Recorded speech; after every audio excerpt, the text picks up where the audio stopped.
चलिए हम नजर डालते हैं फटाफट खबरों की ओर। सीएम योगी ने प्रयागराज में आयोजित अधिवक्ता समागम का उद्घाटन किया है। मुख्यमंत्री योगी आदित्यनाथ ने कहा कि माफियाओं के कब्जे से मुक्त हुई जमीन पर आवास बनाकर वकीलों, पत्रकारों, शिक्षकों को नो प्रॉफिट नो लॉस पर दिया जाएगा। सीएम ने कहा है कि माफियाओं की छाती पर बुलडोजर चल रहे हैं तो लोगों को लगता है कि इसने लूटा है। मैंने प्राधिकरणों से कहा है कि माफियाओं से खाली कराई गई जमीन पर भवन बनाकर अधिवक्ताओं, पत्रकारों, शिक्षकों को नो प्रॉफिट नो लॉस पर दिया जाए, फिर वो जमीन कभी कब्जा नहीं हो।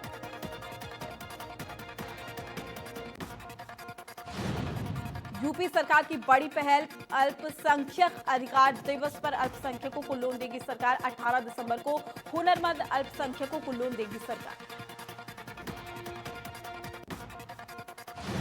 केवल 6% ब्याज पर मुहैया होगा लोन। 605 अभ्यर्थियों का लोन के लिए हुआ है चयन। 1.5 से 5 लाख तक का दिया जाएगा लोन।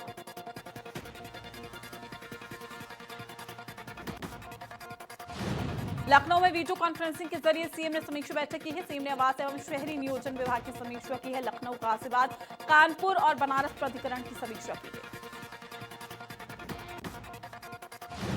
सीएम ने विकास प्राधिकरणों, आवास विकास परिषद, स्मार्ट सिटी की समीक्षा की। अमृत योजना के कार्यों की भी समीक्षा की। 1 सप्ताह में अपनी रिपोर्ट सीएम ऑफिस भेजने के आदेश। सीएम ने कहा है कि अयोध्या को सोलर सिटी के रूप में किया जाएगा विकसित। पब्लिक ट्रांसपोर्ट के वैकल्पिक साधनों कार्यों को किया जाएगा। लाइन, मेट्रो, मोनोरेल की दिशा में काम किया जाएगा।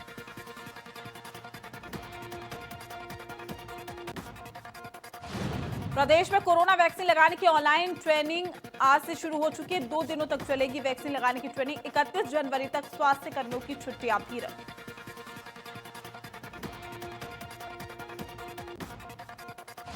मुख्यमंत्री योगी आदित्यनाथ गुरुवार को बरेली में किसान सम्मेलन को संबोधित करेंगे और इसी के साथ वो बरेली में 101 परियोजनाओं का शुभारंभ भी करेंगे, जिसमें बरेली वालों को बड़ी सौगात मिलने की उम्मीद है। सम्मेलन में बरेली, बदायूं, पीलीभीत समेत सभी जिलों से 30,000 किसानों के जुटने की उम्मीद है। सम्मेलन को इस वजह से भी महत्वपूर्ण माना जा रहा है क्योंकि देश में किसान आंदोलन जारी है और बीजेपी उन्हें भरोसा दिलाएगी कि वो उनके साथ है।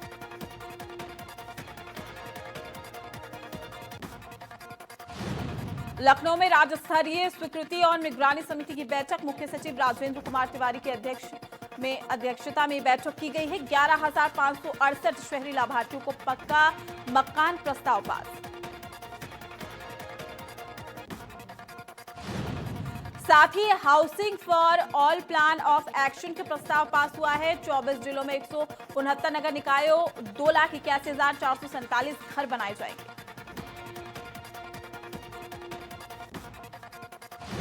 लखीमपुर खीरी में सीडीओ ने किया है क्लस्टर आवास का भूमि पूजन। 10 अनुसूचित और भूमिहीन परिवारों को मिलेंगे क्लस्टर आवास। प्रधानमंत्री आवास योजना के तहत मिलेगा क्लस्टर आवास।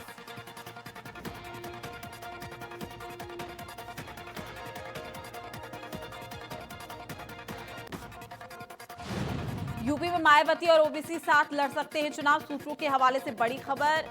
बीजेपी को रोकने के लिए गठबंधन भी कर सकते हैं। लखनऊ दौरे पर एआईएम चीफ असरुद्दीन ओवैसी बिहार में जीत के बाद यूपी में संभावना तलाश रहे हैं। राजभर समेत कई पार्टी के नेताओं से मुलाकात उनकी हुई। छोटी पार्टियों का गठबंधन कराना चाहते हैं ओवैसी।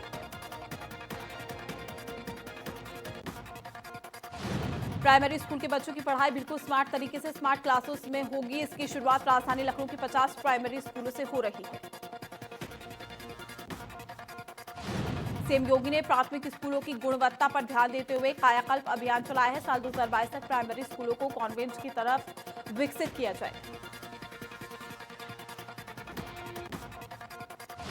किसानों ने नोएडा दिल्ली बॉर्डर को घेरा है। चिल्ला बॉर्डर को दोबारा बंद किया जाए। किसान आंदोलन का 22वां दिन आज है। पहले भी बंद किया जा चुका है चिल्ला बॉर्डर।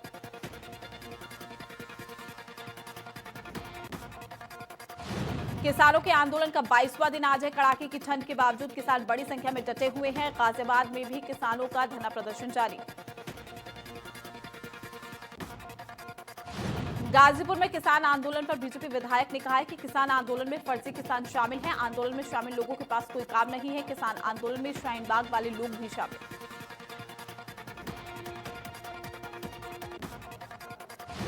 किसान आंदोलन को लेकर बीजेपी ने विशेष रणनीति भी तैयार की है। इस रणनीति के तहत प्रदेश के तमाम मंत्री जिलों में जाकर किसानों को कृषि संबंधी विशेषताओं को बताने की कोशिश भी कर रहे हैं।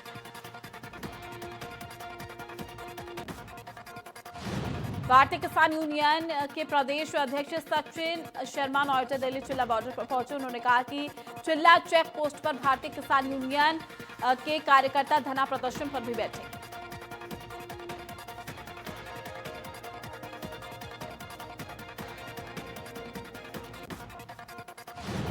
अलीगढ़ में भारतीय जनता पार्टी ने आयोजित किया है किसान सम्मेलन, जिसमें मुख्य अतिथि के तौर पर शामिल हुए हैं सांसद राजकुमार चाहर। उन्होंने अपने संबोधन में कहा कि किसानों को बिल की पूरी जानकारी नहीं है, जिसके चलते कांग्रेस इसका फायदा उठा रही है।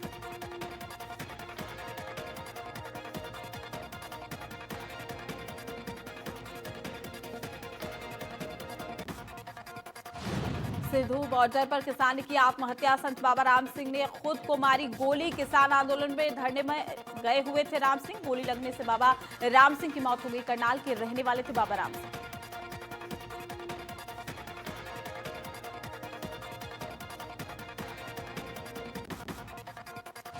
सेना से रिटायर्ड किसान पुत्रों ने भी बिल का विरोध करना शुरू कर दिया है। वो भी अब यूपी गेट पर बिल वापसी की मांग को लेकर किसानों के धरने में समर्थन देने पहुंच गए।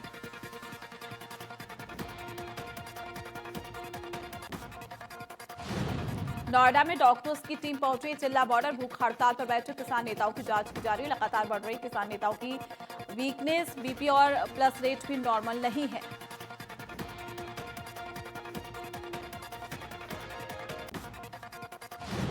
किसान आंदोलन का असर गाजियाबाद और दिल्ली की दूसरी सीमा पर भी पड़ने लगा है। भोपुरा बॉर्डर से वजीराबाद रोड की करीब 5 किलोमीटर लंबा जाम लग गया। इसकी वजह से तुलसी निकेतन के पास दिल्ली यूपी की सीमा पर दोनों तरफ से बैरिकेड कर दी गई। मुरादाबाद में आप राज्यसभा सांसद संजय सिंह का आप कार्यकर्ताओं ने संजय सिंह का स्वागत किया। इस दौरान उन्होंने कहा कि उत्तर प्रदेश में 2022 विधानसभा चुनाव लड़ेगी आम आदमी पार्टी। कहा कि दिल्ली की तर्ज पर ही मिलेंगी यूपी में भी सुविधाएं।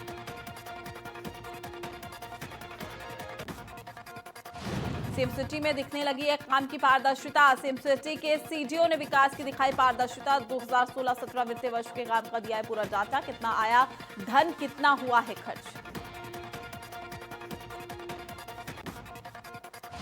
आजमगढ़ में राज्य मंत्री गिरीश चंद्र यादव ने किसान सम्मेलन पर किसानों को कृषि कानून के बारे में बताया। इस दौरान राज्य मंत्री ने किसानों को माला पहनाकर सम्मानित भी किया।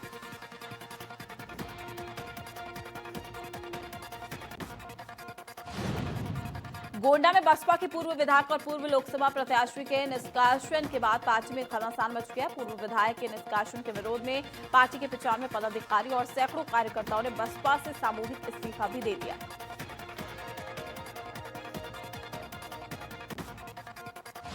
गाजीपुर में एक तरफ जहां दिल्ली में किसान नए कृषि कानून को लेकर आंदोलनरत है, वहीं पूर्वांचल के गाजीपुर में किसान परंपरागत खेती को छोड़कर व्यावसायिक खेती में जुटे हैं। भावर कोल ब्लॉक में ज्यादातर किसान हरी मिर्च और टमाटर की खेती करके मुनाफा भी कमा रहे हैं।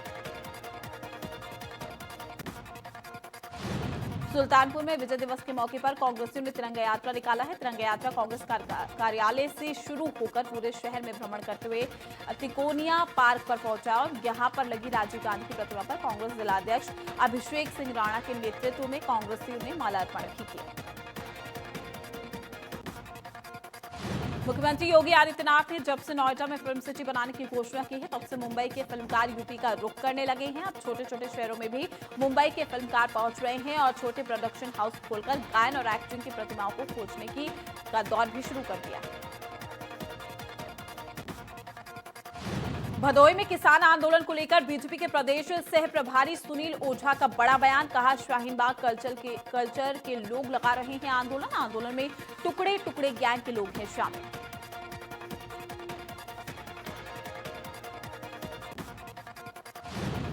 हाई कोर्ट लखनऊ बेंच में हाथरस कांड में सुनवाई का मामला है। सीबीआई ने 18 दिसंबर तक जांच पूरी करने का मांगा है वक्त। हाथरस प्रकरण में अगली सुनवाई 27 जनवरी को रखी गई है। देव हाथरस और एसपी रहे सुनवाई में उन्होंने अपना पक्ष भी रखा।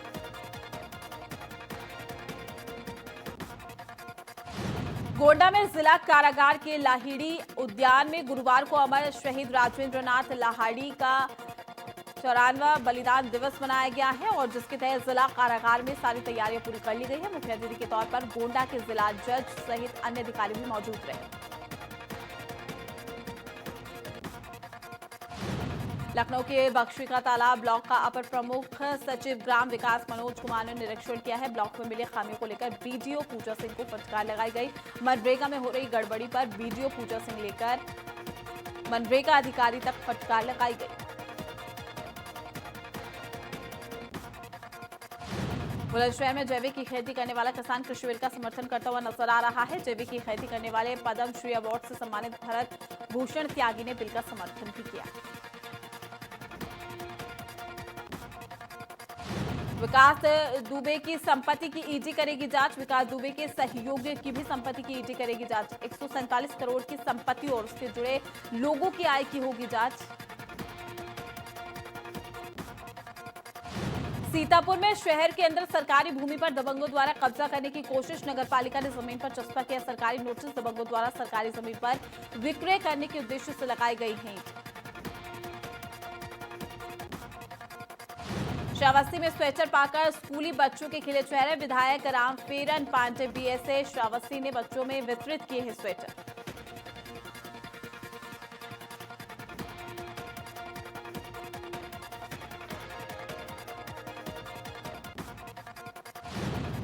वाराणसी सहित आसपास जिलों के कृषि उत्पादों को विदेशों में निर्यात करने की मुहिम में बुधवार को एक नई कड़ी जुड़ गई है। बनारस में पैदा 520 मीट्रिक टन चंदौली का काला चावल कतर के लिए भेजा गया। सुल्तानपुर में कोविड गाइडलाइन की धज्जियां उड़ाई जा रही है। सरकारी राशन की दुकान से आवंटन के दौरान कोविड गाइडलाइन की जमकर धज्जियां उड़ाई गई है। ना तो सोशल डिस्टेंसिंग रखा गया। वाराणसी में सारनाथ की चर्चा इन दिनों बौद्ध धर्म प्रवर्तक भगवान बुद्ध के उपदेश स्थली के रूप में नहीं बल्कि वहां पिछले 5 दिनों से जोड़ रही धरती से हो रही है। इस रहस्यमय कंपन को पहले तो स्थानीय लोगों ने भूकंप के झटके का नाम दिया, लेकिन बार बार आ रहे इन झटकों ने इसे किसी अन्य वजह से जोड़ा। विभिन्न संस्थानों द्वारा जांच की गई, लेकिन मामले की वजह किसी के भी समझ के बाहर ही है। सभी का अपना अपना तर्क है, चाहे वो भूवैज्ञानिक हो या फिर जल निगम के अफसर।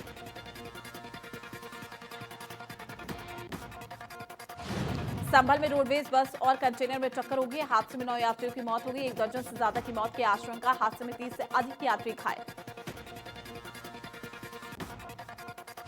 संभल हादसे पर सीएम योगी ने जाहिर किया है दुख। अधिकारियों को तत्काल मौके पर पहुंचने के दिए निर्देश। सीएम ने राहत कार्य पहुंचाने के दिए निर्देश। गोंडा के डीएम और एसपी की दरियादिली देखने को मिली है, जहां पर 2 बाइक सवार आपस में टकरा गए हैं, जिसमें 3 लोग घायल हो गए, लेकिन आसपास खड़े लोग तमाशा देखते रहे।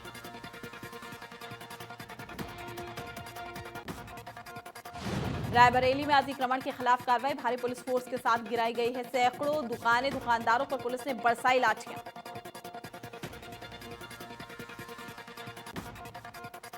लखनऊ में भूमाफियाओं के हौसले बुलंद है। सरकारी भूमि पर भूमाफियाओं ने किया है कब्जा। 2 दर्जन से अधिक दुकानों को किया है अवैध निर्माण।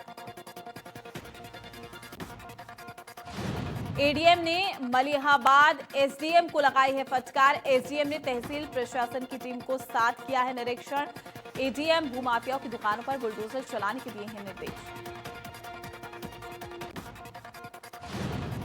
सालों से पानी की भीषण किल्लत के चलते सोनभद्र के कई इलाके डार्क जोन में चले गए हैं, जबकि फ्लोराइड युक्त पानी पीने से सैकड़ों की संख्या में लोग विकलांग भी हो रहे हैं। इस गंभीर समस्या को देखते हुए सीएम का ड्रीम प्रोजेक्ट हर घर नल योजना का शुभारंभ खुद सीएम ने सोनभद्र से किया था, लेकिन सोन नदी में खनन माफिया खनन करने के लिए न सिर्फ मशीनों का उपयोग कर रहे हैं, बल्कि नदियों की धारा मोड़कर उस पर अवैध पुल का निर्माण भी कर रहे हैं। अवैध खनन पर एनजीटी ने आदेश जारी कर तत्काल रोक आदेश भी जारी कर दिया है, लेकिन अधिकारियों का कहना है कि उन्हें अवैध खनन की जानकारी ही नहीं।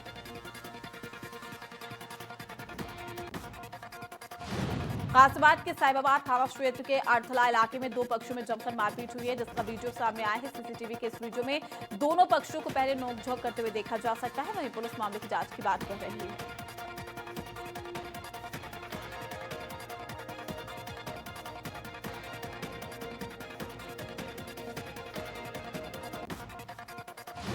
आगरा के थाना मंटोला इलाके में दुकान में लगी भीषण आग। जूता शोरूम के ऊपर वाले हिस्से में लगी आग। फायर ब्रिगेड ने मौके पर पहुंचकर आग पर पाया है काबू।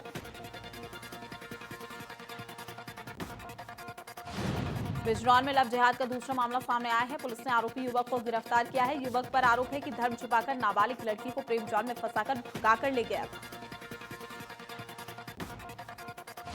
आरोपी युवक जबरन धर्म परिवर्तन कराने का दबाव बनाकर शादी करना चाहता था। परिजनों की तहरीर पर पुलिस ने लड़की को बरामद कर आरोपी युवक को गिरफ्तार भी किया।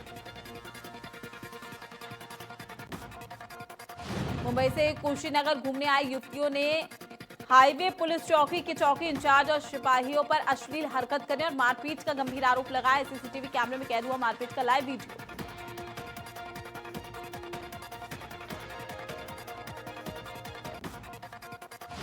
महोबा जिले में भारी मात्रा में विस्फोटक बरामद होने से हड़कंप मच गया है। चेकिंग के दौरान एक पिकअप गाड़ी में 25 बोरी ammonia nitrate, 5000 ED cell, 5000 gelatin की छड़ों के साथ 3 युवकों समेत 2,05,000 रुपए भी बरामद किए।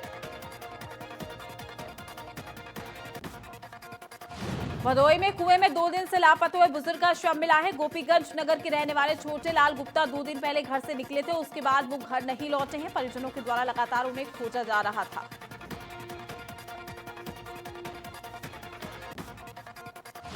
कानपुर में रक्षा अस्पताल संचालक और कर्मचारियों की खुलेआम गुंडाई। अस्पताल के कर्मचारियों ने दूसरे अस्पताल कर्मचारियों को लाठी डंडों से पीटा है। मरीज भर्ती को लेकर दोनों अस्पताल कर्मचारियों में हुई थी कहासुनी। मारपीट की घटना सीसीटीवी में कैद। महाराजगंज के बरगदवा थाना क्षेत्र में हुई चोरी की घटना का पुलिस ने खुलासा करते हुए लगभग 2.5 लाख रुपए मूल्य का सोने चांदी का आभूषण बरामद किया। पुलिस ने एक आरोपी को भी गिरफ्तार कर लिया। उन्नाव में अचलगंज थाना क्षेत्र में एक फैक्ट्री में 2 कर्मचारी गुटों के बीच में जमकर मारपीट हुई है। इसके बाद फैक्ट्री में ताबड़तोड़ फायरिंग की गई, जिसको लेकर दोनों पक्षों की तरफ से तहरीर देकर मुकदमा भी दर्ज कराया गया। लखीमपुर खीरी के मोहम्मदी में भीषण सड़क हादसा हो गया। मैजिक के ऊपर पलटा भूसे से भरा हुआ ट्रक। हादसे में 2 लोगों की मौत। कानपुर में प्रॉपर्टी हड़पने के लालच में भतीजे ने चाचा, चचेरे भाई और बहन की पिटाई कर दी। पिटाई का वीडियो भी पीड़ितों ने ही बनाया।